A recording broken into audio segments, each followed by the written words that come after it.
Hello ladies and gentlemen, my name is KITCHENER'S and today we are going to talk about Battlefield 1 and it's a little review style video. Oh yes, I said I was going to do this last week, I never got round to it because I had to look after my daughter and it's very hard to record videos when you have a 10-month-old screaming at you and throwing toys all over the place. Anyway, Battlefield 1.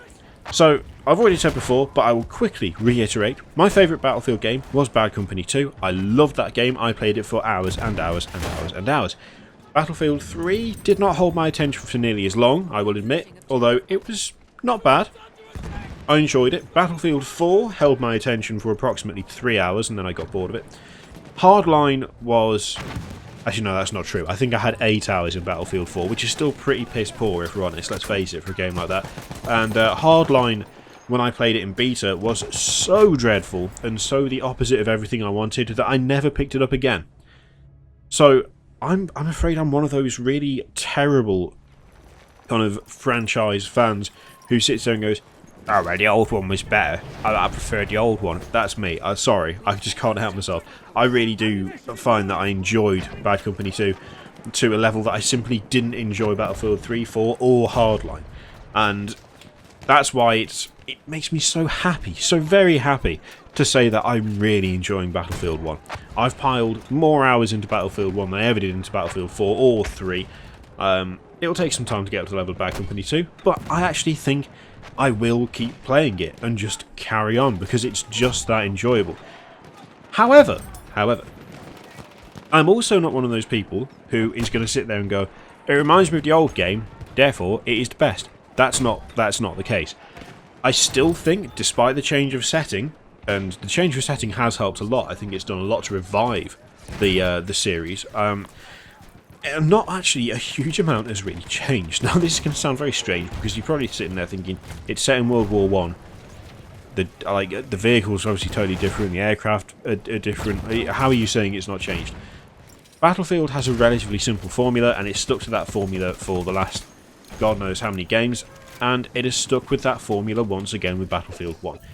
I'm not saying that formula is a bad thing, but there's not actually a huge amount in terms of innovation or evolution from the game.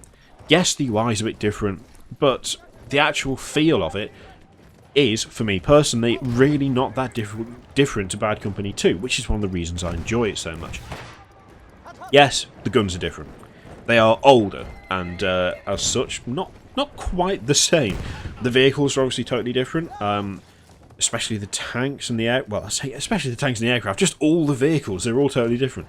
You've got horses, which are fantastically bullshit, and yet I get such strong Bad Company 2 vibes, just because of I think the atmosphere of the game is what I would call classic Battlefield. Like, when you play Battlefield, you're not going in for a realistic experience, you're not going in for some sort of hyper, over-the-top simulation thing, You're not going in to play Arma or Arma 2. You want mad shit to happen. And Battlefield should deliver.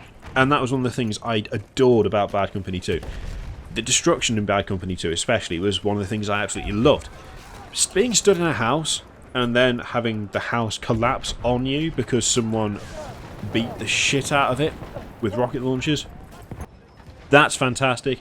I absolutely love that, and it's one of the things I loved about that game. Because every time I played it, something crazy happened, something stupid happened, something amazing occurred, and I would be sitting there going, that was quality.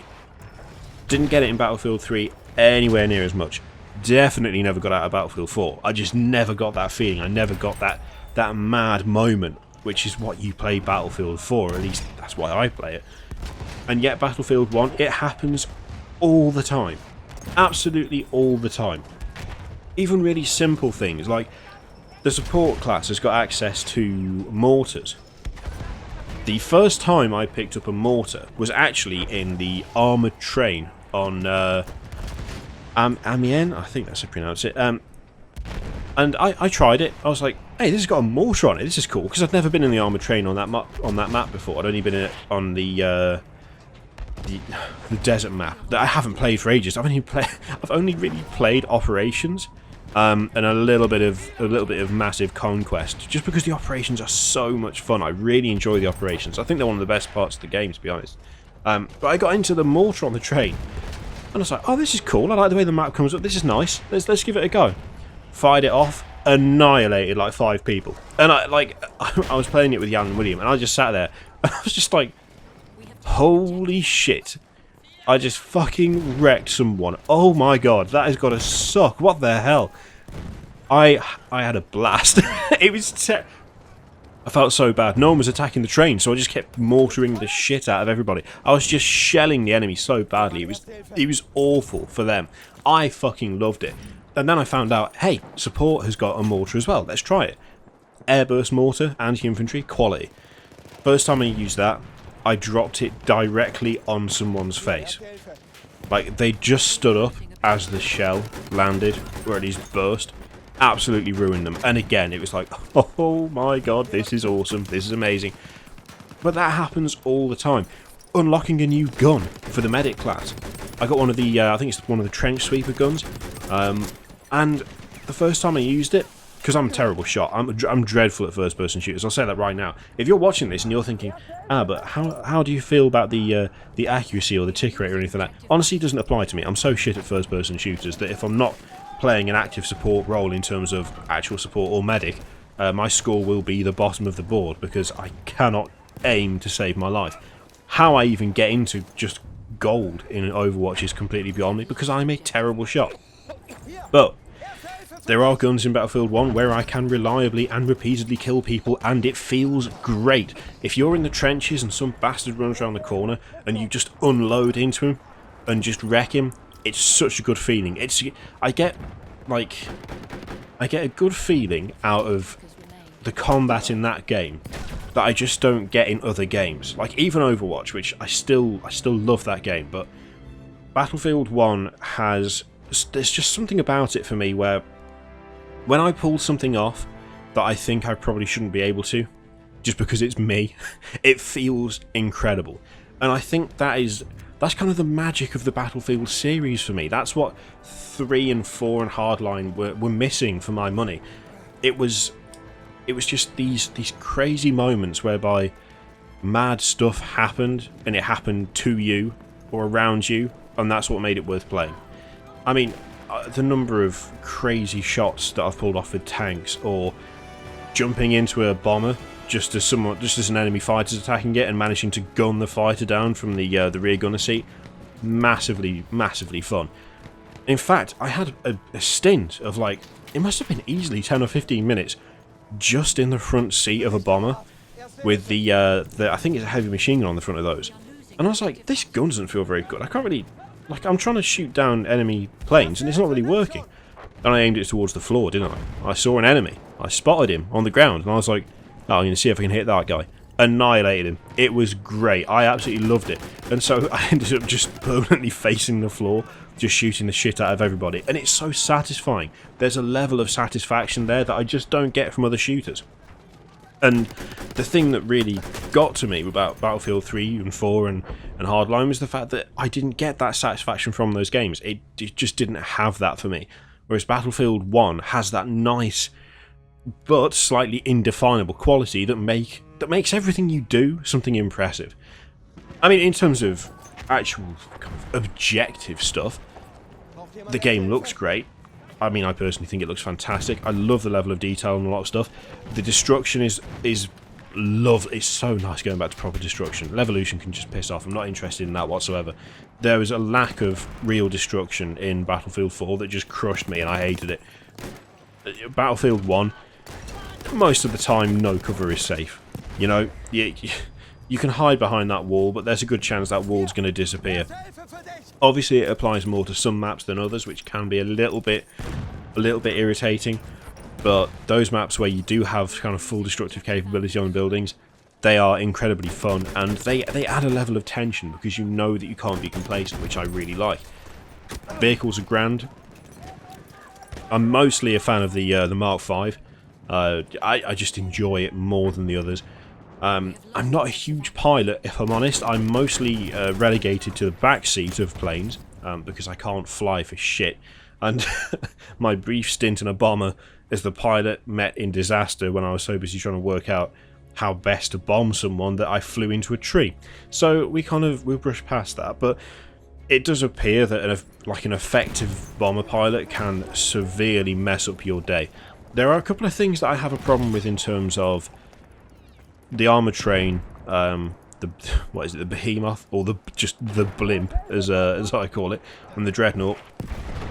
The armor train, I don't mind at all. I think the way it deploys and the way it works with its set routes, you know, with the tracks being down and you cannot deviate from those tracks, obviously, I feel that makes it... It's still strong, but it's not too strong. I've yet to find an occasion where I've gone, oh my god, that armoured train is wrecking us. It very rarely happens. It can be dealt with, and it seems a sensible implementation of that mechanic. The Dreadnought is kind of similar. It does lay down a fucking horrendous amount of fire, the Dreadnought, which can get a little bit ridiculous. But again, it can be dealt with. Maybe not as easily as the armoured train, but it can be dealt with. And it's not too much of a drag when it appears. The fucking blimp, though, is... I cannot defend the blimp, because when it first arrives, it's just too strong. There's a couple of maps where you just don't have the anti-air required to get rid of it. And due to where it is, and this is the other thing, is that armoured train, you can hide from the armoured train, just about. Yes, with the mortars it can be a bit of a pain, but there are certain areas that you can go in and you can't get hit by the mortar because of the fact that it's got to go up and over buildings and into alleyways and stuff. You can get around it. The Dreadnought, yeah, it can lay down a withering amount of fire, but you can just about avoid it. You can make it so that you're not getting constantly slammed by it. The blimp, on any map that doesn't have a indestructible building to hide in, it is just infuriating. It is not a fun mechanic to play against. The other two are still fun, in my opinion. The blimp is not. I really cannot stand fighting that thing without any sort of proper form of AA. And yes, I know there are things that the different classes can take that can take the blimp out, but without fixed emplacements, it takes so much longer, and there are areas where there just isn't anything to fire back with, and then it gets to be just a right pain. In terms of kind of, I guess, innovations and stuff, there doesn't seem to be a huge amount to talk about. Yeah, the return of proper destruction is really nice. I actually think, despite criticisms that I've seen about, oh well, you've just used Battlefront's UI for Battlefield now, so it feels like Battlefront, which I've seen a couple of times.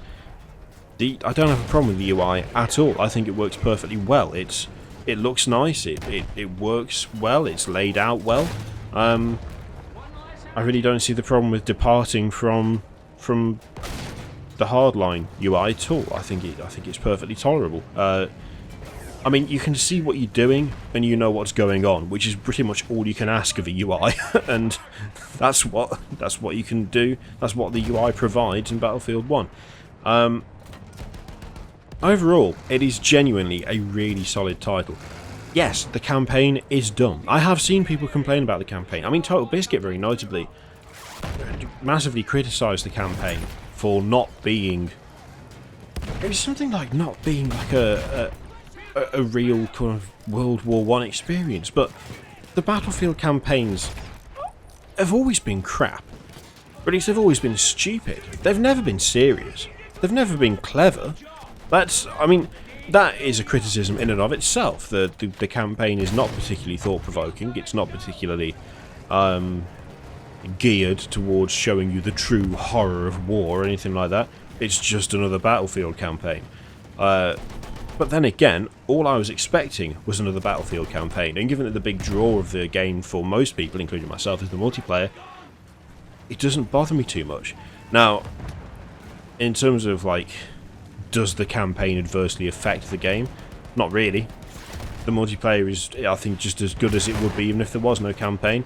The campaign is totally optional, and it's, I mean, it's a good bit of fun if you don't mind suspending your disbelief and accepting that it's going to be daft, which I did, because it's Battlefield, and, well, in the multiplayer you can use your fighter to roadkill people.